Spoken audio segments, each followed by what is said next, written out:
Hey, it's MK, and I am here with another Kit Conspiracy layout. I am also combining this with one of the sketches I missed last month for Christy's Beautiful Life, and this one is by Amanda Castle, who is a joyful scrapper. I'm not sure if that's here on YouTube, I apologize, or if it's an Instagram. I very apologize, Amanda, for not doing my research before recording.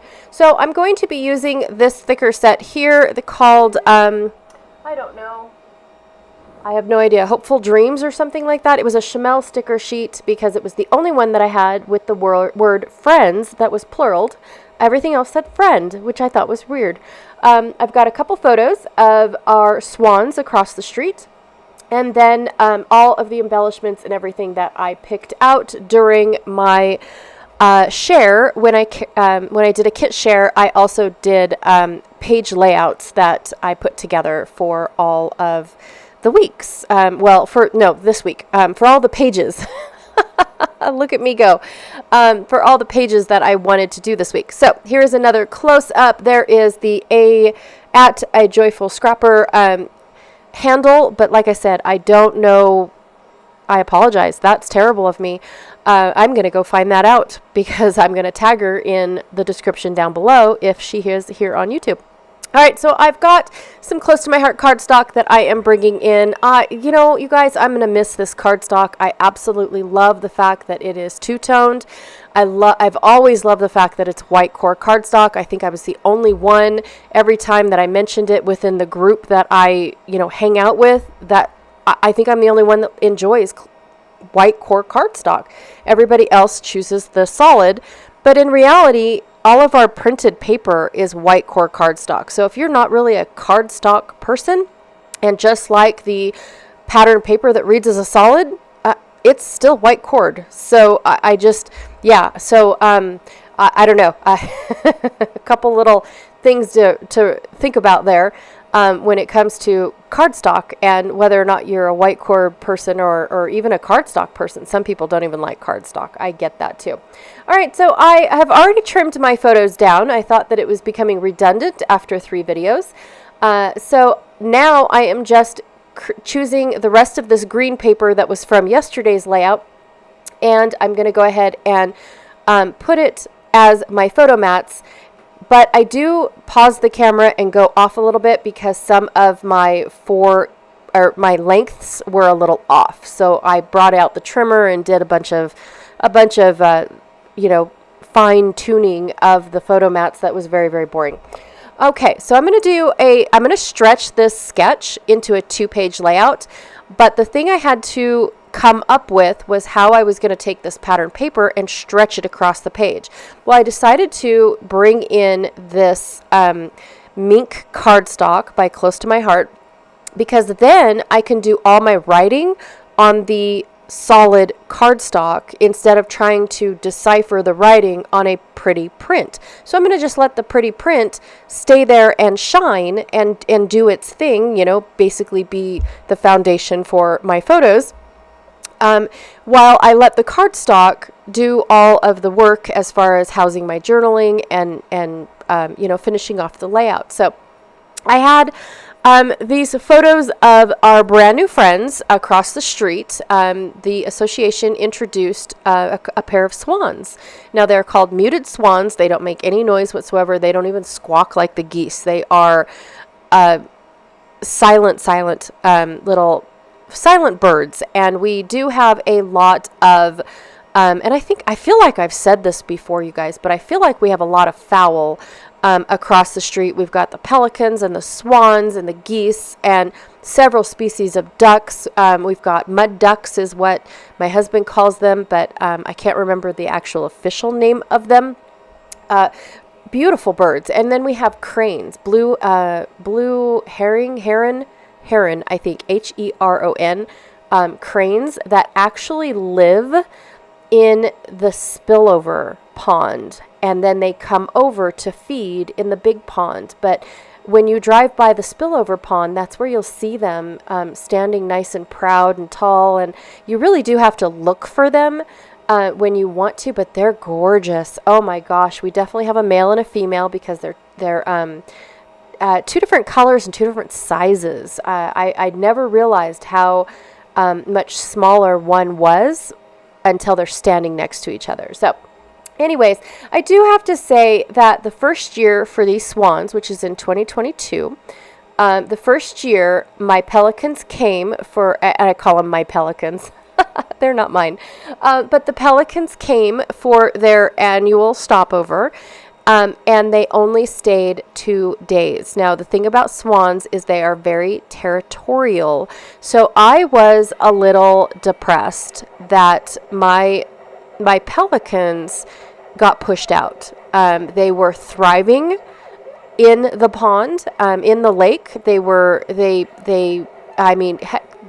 They nested and had babies. It started off with 2 pelicans, then we had 17, and then the year after that we had 13 pelicans, and they just were thriving on our lake. And then the introduction of these swans, I feel like made them force out and find a new place to roost. So I'm not really sure. I did see them just a couple days ago, and they were coming in for a landing, their spring visit.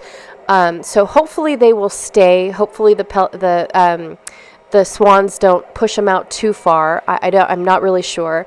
But my last trip around the marina is actually the official name of our lake. The last trip around the marina, I noticed that the swans were nesting. One of the swans actually made a nest, and hopefully we have new little, what are they called? Goslings, I think is what the baby swan is called. So we're going to have new little babies. Oh my god, I cannot wait to see if they truly are as ugly as the ugly duckling portrays them to be. I cannot wait, because even the ugly duckling was adorable in my own personal opinion. So I tried to cut off my paper, eyeballing it, and that I should never do that. I don't know why I think that I can.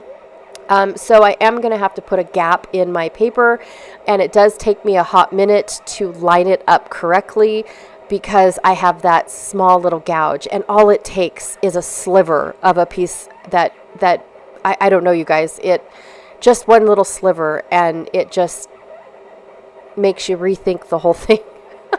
I don't know why. But for some reason, I could not line up my paper. That one little sliver, it's microscopic, you guys. It really is. But it was messing me up to the point where I had to pull out a ruler and then trim everything off. But look at how much I have to trim off because of that one little sliver. That's a lot. That's like a 1/16 of an inch, which is quite a bit if you think about it. So I am adding a little bit of decoration on the outside of my mink cardstock, because I thought it was a little plain. I didn't want it to just border this beautiful bluebell paper. I love this bluebell paper. I thought it was a little bit on the purpley side when I saw it online, and then a close to my heart consultant had it at a retreat in real life, and it was just beautiful. So I had to go home and buy a pack, and this was several years ago. Probably 3 years ago now. It's about 3 years ago now when I finally purchased this. And I've got a couple sheets left over, but it was the perfect match for the blue that was used in this collection. So I was just over the moon about that. And I could have gutted my paper. I definitely could have done that. I could have matted my photos using this paper. I definitely could have made this a lot more bluey, but I wanted to bring out the green that is across the street in the cattails and the trees and the bushes and the grass that we have over there. The association definitely tries its hardest to have a little greenery for people to go to, and in all reality, it's it makes it okay to not have your own yard. It really does. I mean, everybody talks about curb appeal and everything like that, but I honestly think that, if you have a beautiful park like this nearby, you don't need to have a beautiful park in your yard either. Maybe just a little bit of something, but not extravagant to the point where you're spending every weekend trying to maintain it.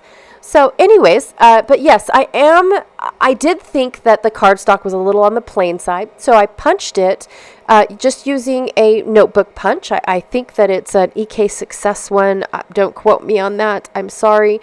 But I do think it is. Actually, somebody picked it up for me right before a retreat. And then I paid them back, and that's how I acquired that. So I have no clue where it came from or anything. It was just picked up for me. So then I started putting the layout together after I got interrupted, and now I'm finishing it off with stars. You guys, I apologize ever so much that I forgot to hit the record button. It happens. My kids are on spring break. I was in the middle of recording. I had to leave for a hot minute. I stopped the camera. I come back. I thought I pushed the play button. Apparently, I have to click it twice because one, I have to turn it on and say, hey, I'm in play mode. And then for two, I have to click it to actually record. And I think I only clicked it once. And that's why I assumed I was recording. I look up and realize, oh my stars, I didn't show you guys that I added this cute little lacy border with a small little bit of burlap. I actually ended up cutting that in half because the ribbon actually has the burlap in the middle of the lace that's on both sides of the burlap. But I only wanted one side, so I went ahead and cut it in half. I've got the other half for later. Tucked in a few more pieces of paper just to give it some interest on that plain Jane cardstock, and I love how this turned out. I love the plain cardstock housing my journaling, even though my journaling is just going to create a border. It's like a doodle border all the way around the layout.